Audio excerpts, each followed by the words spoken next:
Buenos días, mi nombre es José Infante. La idea de este video es brindarles información de importancia acerca de la teoría general de las obligaciones, la fuente de la obligación, el consentimiento, vicios del consentimiento, la capacidad de las partes contratantes, el objeto y la causa de la obligación del contrato, la causa del contrato, clasificación de las obligaciones y los tipos de obligaciones. La teoría general de las obligaciones es un tema fundamental dentro del derecho civil que se encarga de estudiar las obligaciones en su sentido más amplio, es decir, las relaciones jurídicas mediante las cuales una persona llamada deudor se encuentra en la necesidad de cumplir con una prestación a favor de otra persona llamada. Ahora hablemos de las fuentes de las obligaciones. Justiniano, uno de los más grandes emperadores en la historia bizantina, señaló 4 fuentes de las obligaciones: los contratos, los delitos, cuasicontratos y cuasidelitos. Se le denomina contrato a un documento legal que expresa un acuerdo común entre 2 o más personas capacitadas para ellos, conocidas como las partes del contrato, que se obligan en virtud de este documento hacia una determinada finalidad o cosa, cuyo cumplimiento debe darse de manera siempre bilateral, o de otro modo el contrato se dará por roto o invalidado. Los delitos, por su lado, es una acción que va en contra de lo establecido por la ley y que amerita un castigo o pena privativa de la libertad. Los cuasicontratos se denominan como una de las fuentes de las obligaciones, que consiste en la aceptación de un acto voluntario de la persona que se obliga, ilícito y de carácter no convencional, que hacen hacer las obligaciones. Los cuasidelitos son todos los hechos que, de ser ejecutados con malicia o intención, constituirán un crimen o simple delito. El consentimiento es un concepto jurídico que hace referencia a la exteriorización de la voluntad entre 2 o varias personas para aceptar derechos y obligaciones. Su principal marco de actuación es el derecho civil, y en especial el derecho de obligaciones y de contratos, en donde el consentimiento desempeña un papel fundamental en el marco de la autonomía de la voluntad.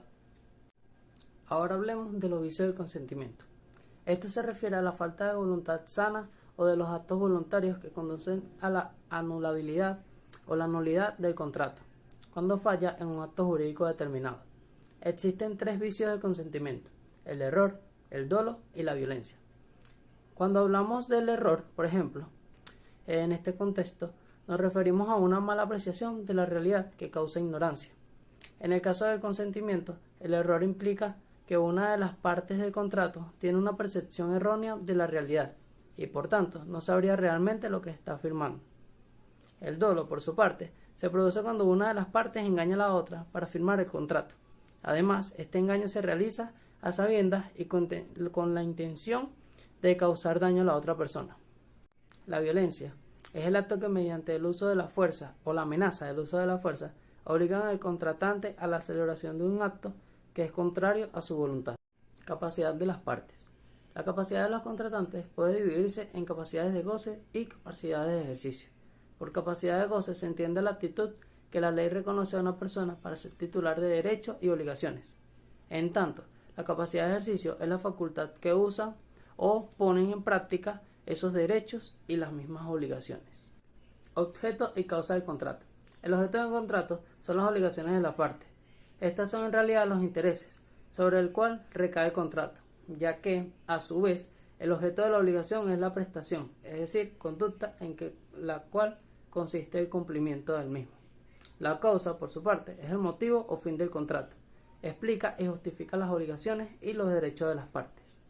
Las causas del contrato es la razón o el propósito por el cual 2 o más personas realizan un contrato. Un ejemplo sería un contrato de arrendamiento de un inmueble. El propósito está en que una de las partes le entregue el apartamento para su uso y la otra recibir el pago del canon correspondiente. Hablemos de la clasificación de las obligaciones.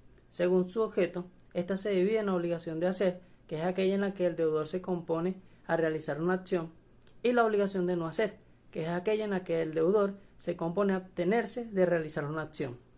Según si está sujeta a modalidades, esta se divide en obligaciones simples, que son aquellas que no están sujetas a condiciones, términos o modalidades, y las obligaciones condicionales, que son aquellas en las que el cumplimiento de la obligación depende de un evento futuro e incierto.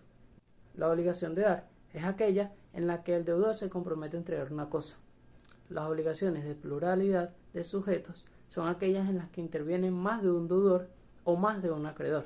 Y las obligaciones a término son aquellas en las que el cumplimiento de la obligación está sujeta llegada a una fecha determinada. Por último, hablemos de los tipos de obligaciones. Primero, de las obligaciones condicionales. Esto sucede cuando en ellas se subordinare a un acontecimiento incierto y futuro que puede o no llegar, la adquisición de un derecho o la resolución de un derecho ya adquirido. Por otro lado, la obligación conjunta es un tipo de obligación jurídica en la que participan varios acreedores o varios deudores. Las obligaciones son divisibles cuando tienen por objeto prestaciones susceptibles de cumplimiento parcial, y son indivisibles si las prestaciones no pudiesen ser cumplidas sino por entero. En conclusión, la teoría general de las obligaciones es un campo fundamental dentro del derecho civil que regula las relaciones jurídicas entre las partes. Las fuentes de las obligaciones pueden provenir de diversos actos jurídicos, como el contrato, el delito y la gestión de negocios.